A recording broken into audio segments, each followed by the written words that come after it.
Hey everybody, welcome back to another El Yucateco recipe video. My name is Mike. We have a cilantro jalapeno dip today featuring some El Yucateco Green for some added kick and flavor. Coming up right now. Once again, welcome back everyone. We really appreciate all your support. Thanks for tuning in.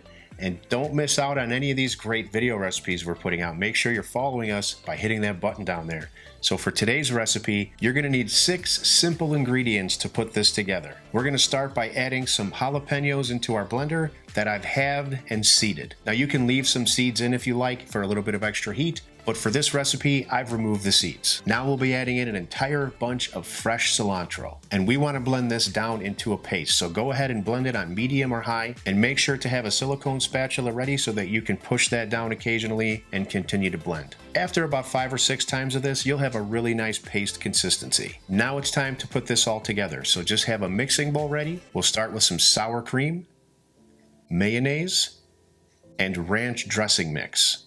Now before we go any further, give that a good mix to combine all those ingredients together. Then we'll be adding in our cilantro jalapeno paste.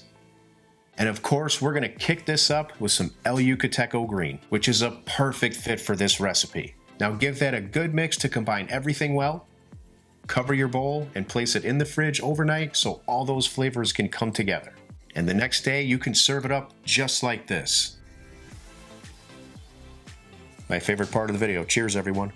So that is incredibly delicious and it's easy to put together. You can do this one at home very, very simply. And I'm gonna have all the directions and amounts down in the description box for you in case you've got any questions. The combination of that cilantro, that jalapeno, and the El Yucateco Green just makes this a phenomenal recipe. So that's it for today. Thank you very much for hanging out with me. Don't forget to kick up all your recipes with the King of Flavor. And I'll see you on the next video.